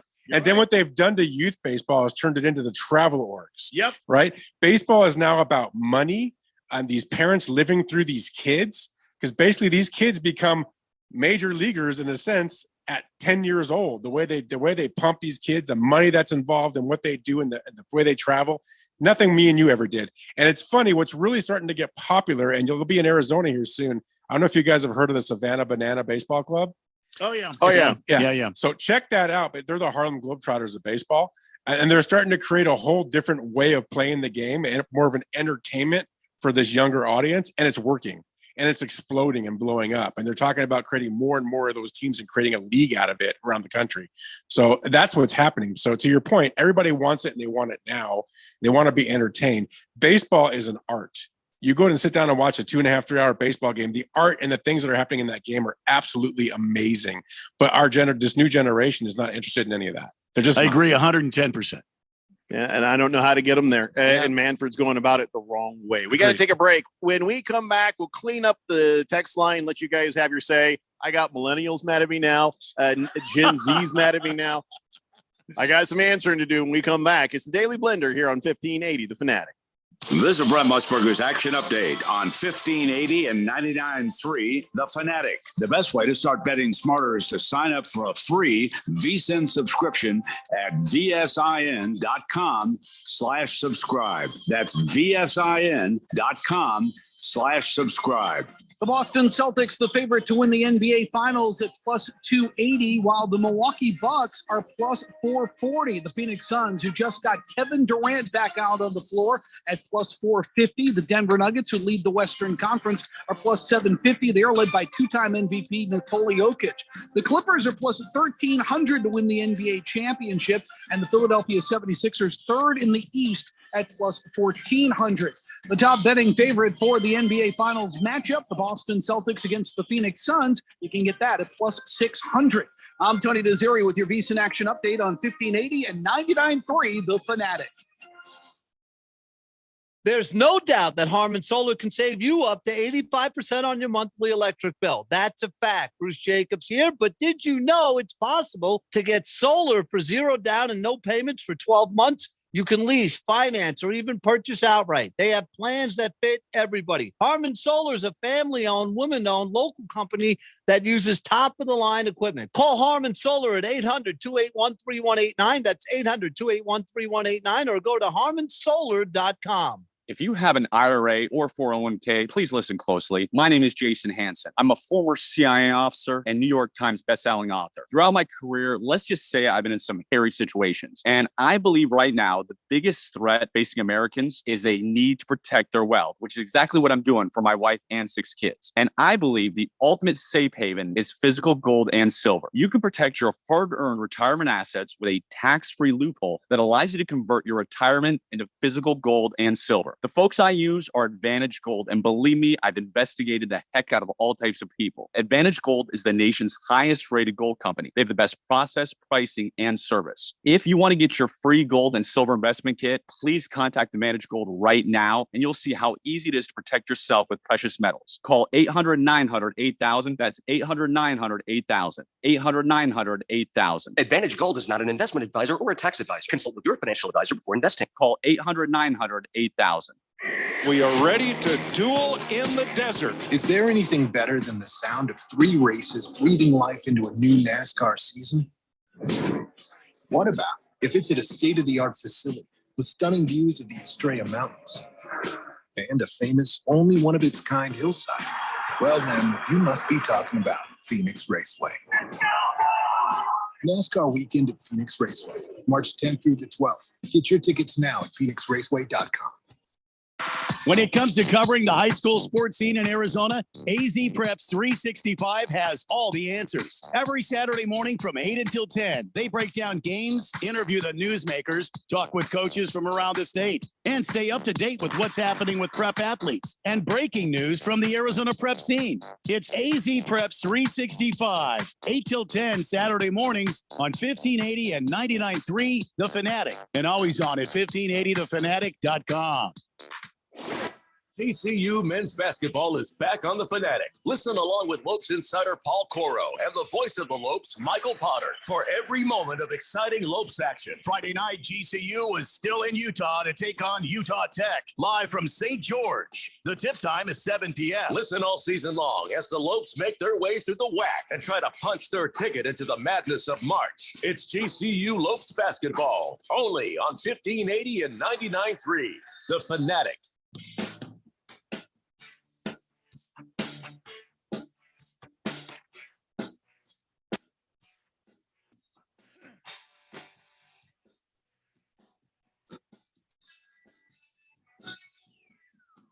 It's the Daily Blender here on 1580 The Fanatic. And of course, we've been talking about, how the pace of play has made a difference and that the average Major League Baseball game going into the season is looking to be about 2 hours and 37 minutes. And it's a big difference from before, but probably not enough to save baseball. But let's see what people on the text line have to say. 888-368-1580. Blissful Hayes has some very good analysis on the subject matter. I think we've all taken a turn here on the show. So let's hear from the fourth dimension.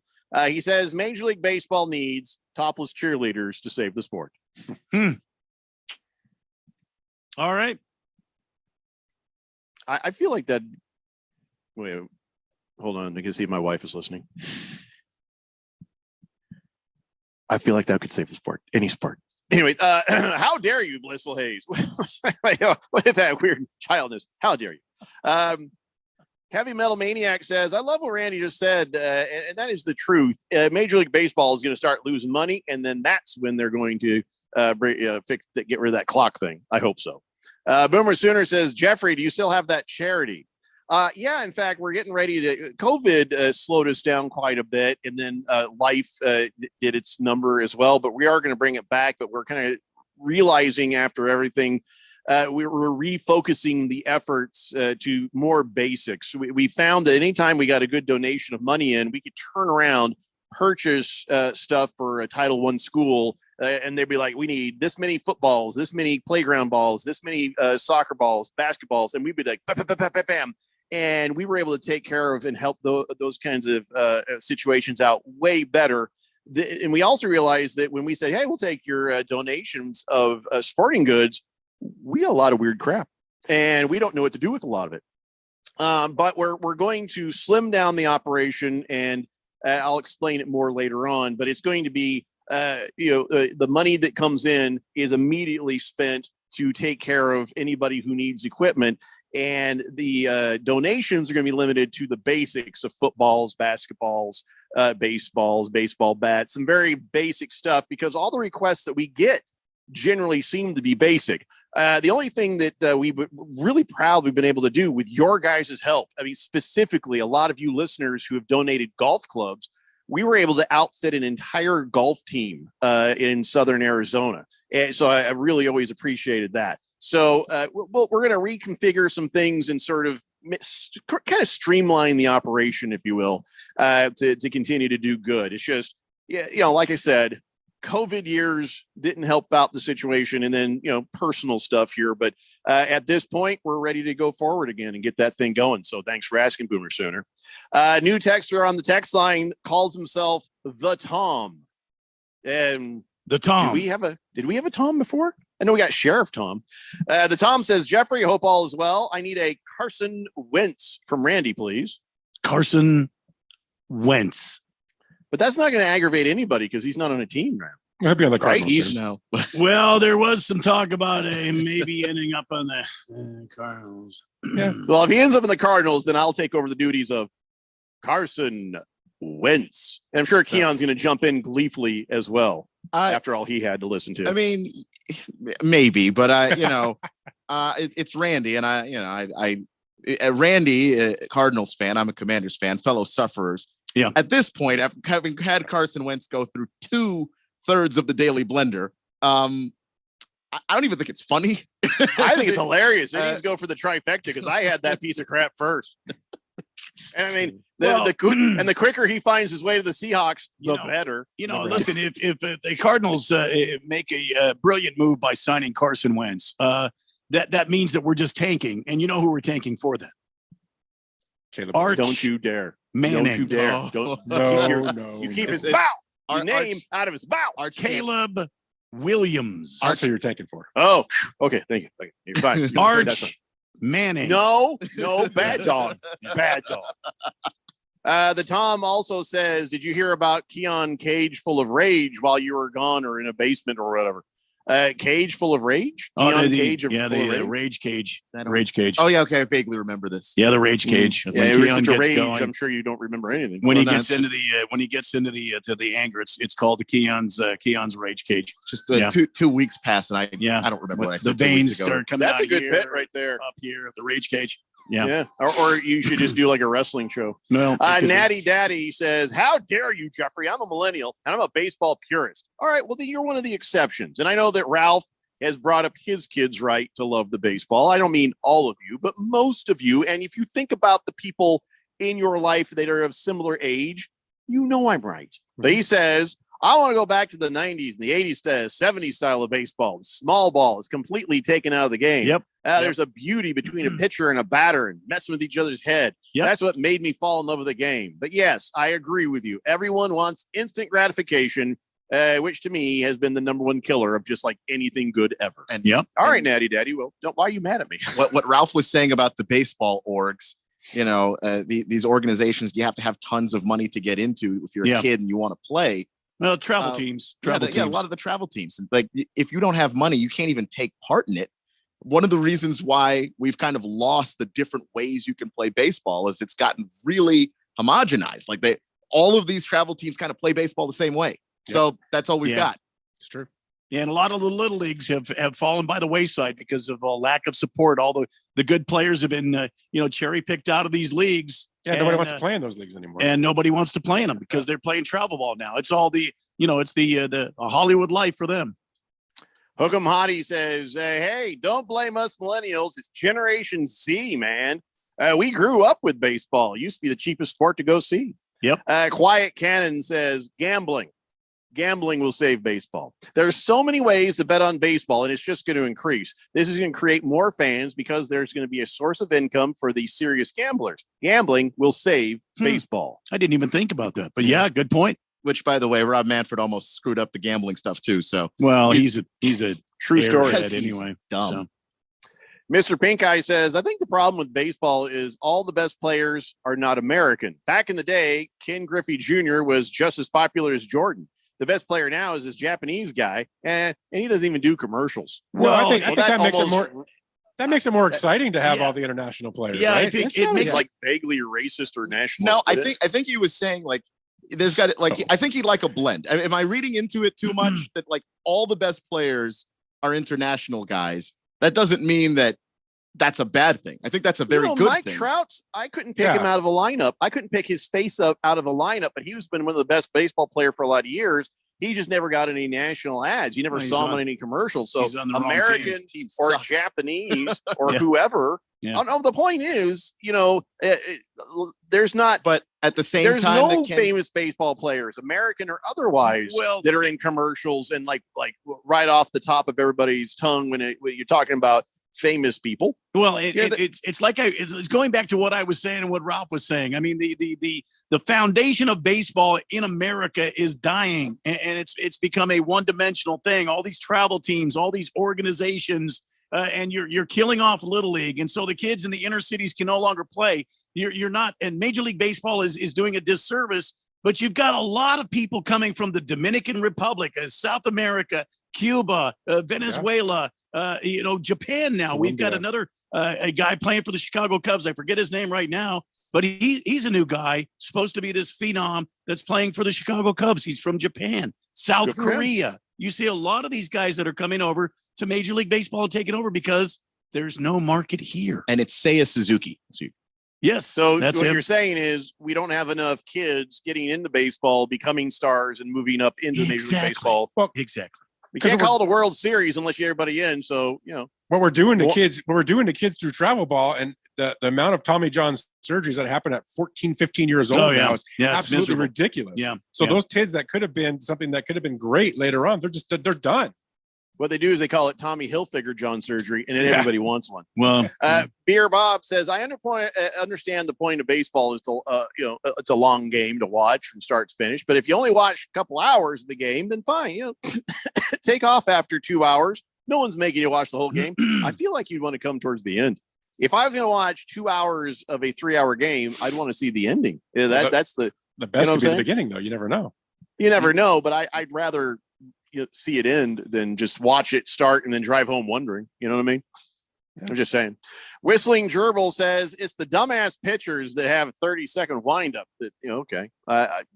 Well, I mean, easy now because there's guys that are really quick pitchers, really quick delivery to the plate. They're on the mound ready to go, and you got these batters that have got to go in and play this game. Put one foot in the box, then they got to adjust their jock, then they got to, retighten their gloves, then they got to, put their hands all over the bat, then they got to adjust their helmet, and then they got to pull on their shirt 3 or 4 times. Give me a break. They get some more pine tar on the bat. Batters are every bit as much to blame as pitchers. Absolutely. 8 Wings 22 says, are there the same number of commercials per half inning in spring training games compared to regular season and playoff? Yes, it's all based off the same clock, the same information. Hathy Lefty says, Suns regular season record. Oh, don't start with me. He's still on about the 71 game season and all the other things. Hathy Lefty, we've moved on. Go on with your life. Go on with your life, Hathy Lefty. I'm not going to help you make what might be a good point and make it be bad against the Suns. So there. Wow. Thanks Kyle for being D honest says, another thing that Major League Baseball doesn't do anything to get younger fans. NFL has youth programs, Play 60. NFL has players always doing community stuff. NBA teams give mid-season tickets to schools. When's the last time a Major League Baseball team did anything for the community? I think Ralph Keon. We've been saying that. Yeah. That's what we've been saying. Even when you were gone, we had exactly this conversation. All about the money. It's just if you don't put the money into the youth playing the game, there won't be any fans playing the game. Exactly. Yeah, so you've got to invest in the future, and that's something that baseball has ignored.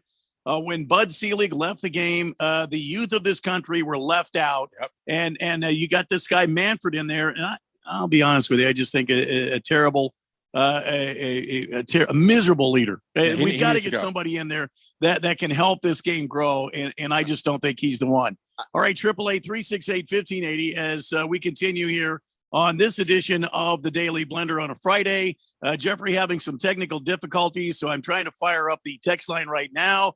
I don't even know where we're going next, guys. Another comment. I make a comment based on something Keon said to the point of how it's become kind of elitist. Yeah. The average kid that's going to play in travel ball is going to pay $500 a month for the privilege of playing on a team. Not to mention the equipment, $800 for a bat, this, that.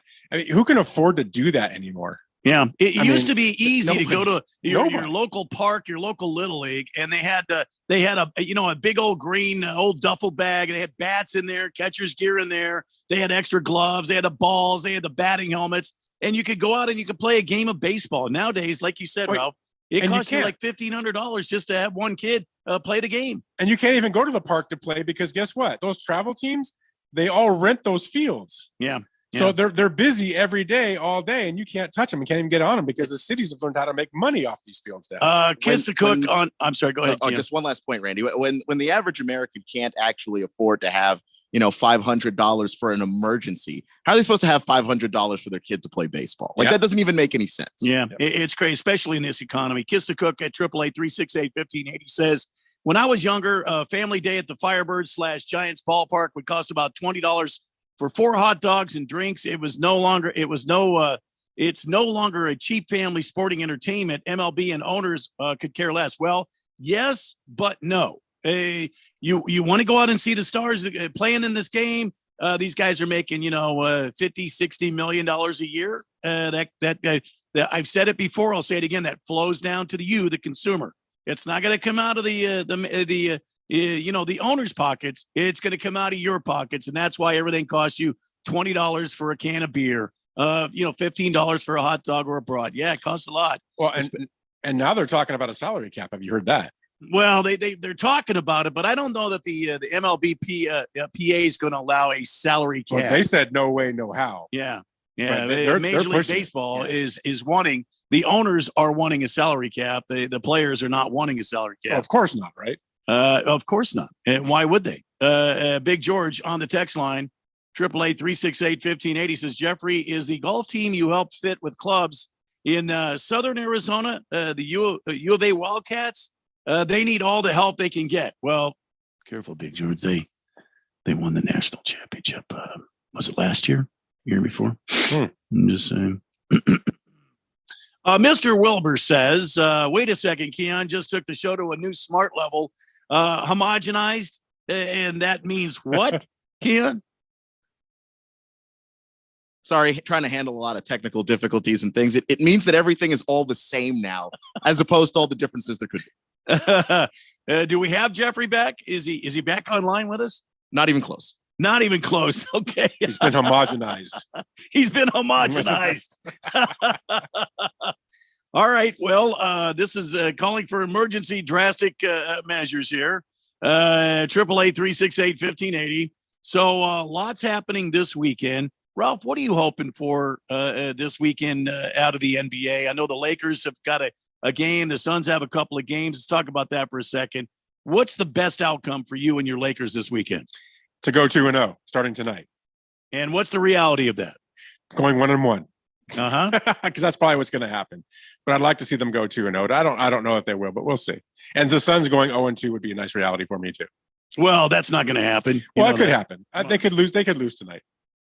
You think they could lose against the Bulls tonight? If they're looking past the Bulls, it's possible. See, but I don't think that Monty's going to let them look past the Bulls. I just don't think that's going to happen. I'm kind of craving an M&M right now. I don't know why, but you're craving an M&M. Yeah. Well, notice how he has a yellow pack. That's Laker gold. He's got Laker M&Ms, just so he knows. Not all M&Ms come that way. I just want you to see that right there. See, you got the smart ones, right? Yeah. Those are left over from Christmas, though. I got M&Ms for years going on here. 888-368-1580. This news coming out from the world of NASCAR. Chase Elliott, the most popular driver in the series, is going to miss the Las Vegas race after suffering a leg injury while snowboarding. All right. And I know we're up against the hell? break, but that is absolutely ridiculous. All right. I remember a time when Jeff Kent was with the Giants, and he went out, and the Giants were really expecting him to come in and have a huge season. And Jeff Kent went out and got into a motorcycle accident, and he tried to lie it away by saying, "I was washing my truck and I took a spill." He injured himself, but it was so when are these owners going to start saying, "No, I'm paying you X amount of dollars.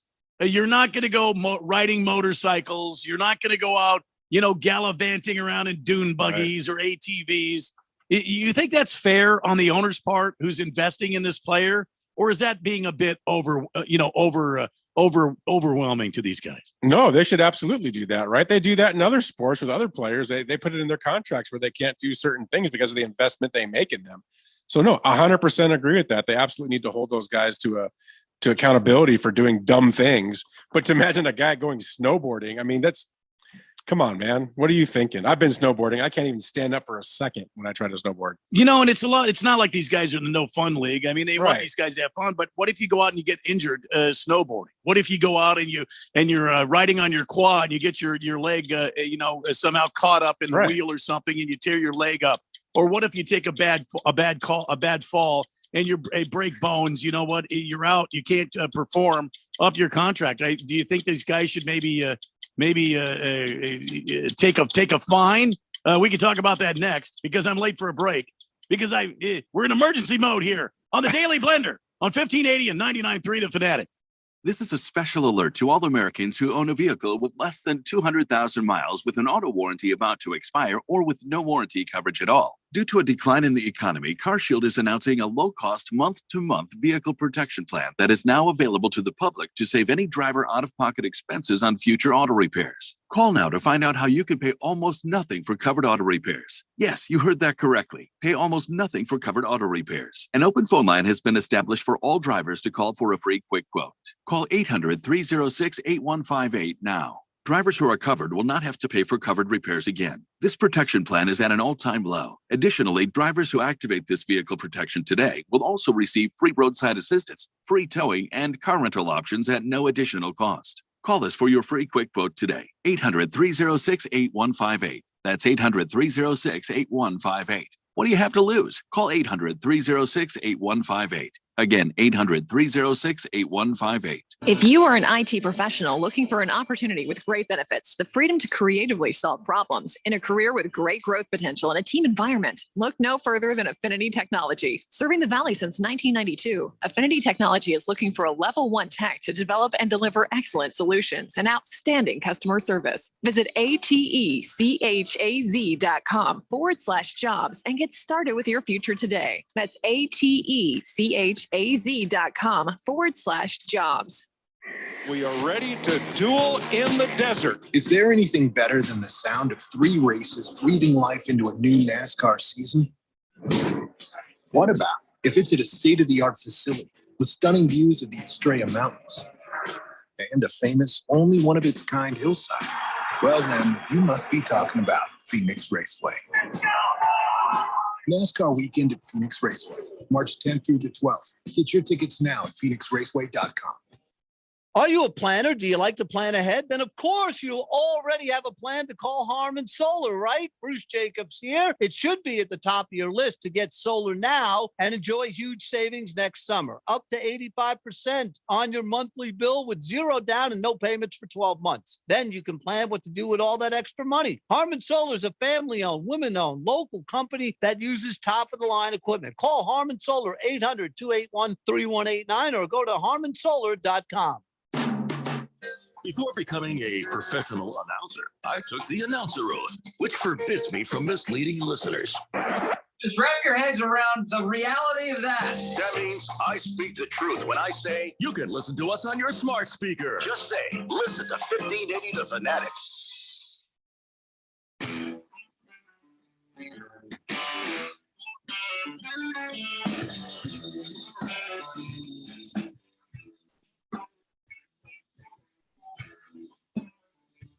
It's the Daily Blender on this Friday here on 1580 and 99.3 The Fanatic. We were just talking about elite athletes that go out and do something crazy. Just finding out Chase Elliott will miss the Las Vegas race for NASCAR this weekend after suffering a leg injury while snowboarding. And not necessarily saying that Chase Elliott is an elite athlete, but he is an elite driver. But there have been many instances where, athletes have done something crazy and have been injured, especially during a season or going into a season. I gave the example of Jeff Kent in a motorcycle accident heading into the season for the San Francisco Giants. The question on the table is, and I want to ask you, Keon, I want to ask you, Ralph, what do you think? Should there be a hefty fine for these athletes if they get injured doing something crazy? And should owners put into the contract, no doing this, no doing that. If I'm going to pay you, if 30 million a year or 40 million a year, no surfing, no craziness like this. Go ahead, Keon. I'll start with you. It happens that way in every other sport. Right. You talk about baseball, you talk about basketball or football, and you talk about owners that know, hey, these guys are young. They're going to make mistakes. They're going to want to do risky things. So you got to put it in the contract. I cannot trust someone who is, 25 years old to not want to go snowboarding. And if I think that that's something that's going to affect his ability to drive a car, which is how we all make money, then I'm going to put that in the contract. I think it's kind of crazy not to. Obviously, these guys are adrenaline junkies, so they're gonna push the edge somewhere. What do you think, Ralph? Hefty fine. Yeah, I mean, I think there's some teams that I've seen, and I know even on in college, some of the scholarships that they give for athletes, they have extreme sports clauses in there where they can't go ahead and do those certain things because they don't want to lose these guys. So yeah, it's a shame you're investing that money as a college, you're investing money in the scholarship, as a pro team investing that money in that player. There should be a salary take back. I mean, if you do something like that, they should pull back scholarship money. They should pull back salary from pro players. Absolutely. It should not be allowed. 888-368-1580. That's the text line. You're part of the show. We got about 13 minutes left here. And by golly, we're going to do it by remote. This is a radio first, ladies and gentlemen, on this date in Big George's sports history via Zoom. Let's do it. Back in the year 1875 at the Victoria Skating Rink in Montreal, Canada, the first recorded indoor hockey game took place.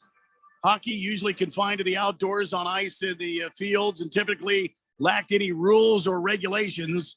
The game featured two teams, two goaltenders, a referee, a puck. Very important to have a puck. And a time limit, and most importantly, the referee to hockey match in an advertisement to the game. So that's it on this date in 1875. Thank you, Big George, for bringing that to our attention. The first indoor hockey game on this date in 1875. And sometimes there'd be a fight in a hockey game would break out. Well, yeah, very often. 888-368-1580. Huckam Hottie says, can I ask a question to Ralph and Keon? How is travel baseball any different than AAU baseball? All sports have travel teams. You mean AAU basketball? I mean, it must be basketball. I don't have my glasses on. And it's actually not. I think that this is the wave that's coming for basketball. I don't think it's good for basketball. I hate AAU basketball.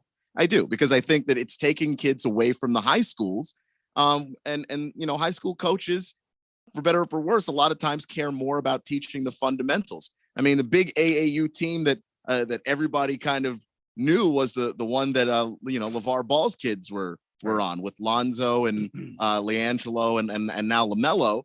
And all those guys are great basketball players, but all those other kids that were on that team, there were more than just the three of them, got forgotten because he ran the AAU team. I don't think it's good for basketball at all. There's a great example of a high school in Glendale out here that had a regular high school basketball team like everyone else, but they switched to what's called a national team, which are these top-ranked AAU kids that come in and they actually they get moved to this area to play on this team out of this school. They wear the school's uniform, but they're not playing in the leagues that the high school would play in. They play in national tournaments, all these AAU national tournaments.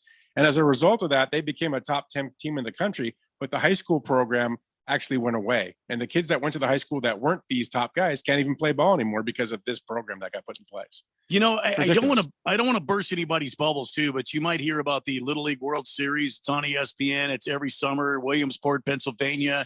you see all these fresh-faced kids that are out there playing ball. Let me tell you something. Most of the American teams, those are travel teams. Oh, yeah. They're not little league teams. They're travel teams. And that's what's happened with baseball. You have these travel organizations, like Ralph has said, that is taking over, and little leagues everywhere are folding up because there's not enough interest in having a league where you have multiple teams. Now, I came up in little league. I loved little league until I got into high school ball. I mean, I played little league all the way through. A lot of the guys that you see on the TV have played in little league. A lot of guys now have played in travel ball. Yeah, that's right. Unless they're from, El Salvador or Venezuela or, Dominican Republic. Those guys came up playing street ball and got into organized little leagues in their countries, and they were brought forward. So that's the demise of baseball. Let's see if Jeffrey is available to us. Jeffco, can you hear us? He's not quite back yet, but I think yet. We're close. I think we're All close. right. All right. Go ahead, Ralph. I was going to say, I mean, even in high school baseball has been diminished to a point as well. They actually had to create a rule that during the high school baseball season, you can't play on a travel organization, because if you do, then you forfeit your high school eligibility. That was their way of battling it, because parents have figured it out and players have figured it out that they don't need their high school baseball team anymore. They just need to get in front of showcases where the coaches are, the scouts are at, and play with those travel orgs in order to give themselves an ability to maybe get, a scholarship somewhere. So even high school baseball has been completely diminished as a result of this travel, way of thinking. Yeah. Beer Bob on the text line at 888-368-1580. Beer Bob says, did you say the Sports Angels supplied the U of A golf team with clubs? That is so nice of you guys to help those underprivileged Tucsonites. Did I mention they won the national championship? I think it was last year. Yeah, last year. Kiss to Cook says, glove $100 to $250, bat $60 to $300, shoes $90 to $150, helmet $80 plus, chin guard $30. That's affordable? Yeah, no kidding. No, that's not affordable. Mr. Pringle, as a parent of travel baseball player, the travel baseball experience has been a premium level experience for my son. If it wasn't for travel ball, I'm not sure my son would have the college baseball scholarship prior to his junior season in high school. And I think that, if you can afford it, I'm not bashing you at all, but I'm saying so many kids can't even afford that opportunity. And so how many kids are not getting scholarships because they can't even afford to get in front of the people who would give it to them? And I wouldn't argue with him, but my son obviously went through the travel clubs as well. I mean, I ran a travel club for 10 years in the state, so I understand it. I wasn't out there charging what other teams charge because I wanted to give other kids the opportunity to come in and play, because it was a horrible experience having to pay $400 or $500. It's ridiculous, right? But I understand what he's saying, and he's, to his point, he's right. If your son wanted the opportunity to play college, he needed to get on a travel organization to help him do that, because those kids are under pressure at 8 years old. Moving up. I mean, the experiences that they have to me are kind of damaging at a really young age. But if you're going to want to play baseball in college, you have to go through that system. Yeah, unfortunately, that's the way it is now. I'm not saying that it's a bad system. I'm just saying that not everybody has the opportunity to play travel ball. And I think that's the bottom line. Hi, Jeffco. I'm back. We've got a hell of a delay. Yeah, boy, there's a hell of a delay. Yeah, I can hear that. Yeah, echo, that's yeah. fine. Well, go ahead, finish up the show. I just thought we'd broke the equipment, but at least it's working again. Well, you did did I hold up the script okay for you for Georgia's history? Yeah, no, you did fine. Bruno Baller wants to know, in 1875, I wonder how they kept the ice frozen. Big George thanks us for reading that. Let's see. Somebody else, Hefty Lefty, says it's really cool to see the way Big George's writes his on this date in Big George's sports history. Hook'em Hottie wants to correct me. Texas won the NCAA golf championship last year, Randy. Then U of A did it the year before. And CK wants me to play Pina Colada. I'm not going to do that.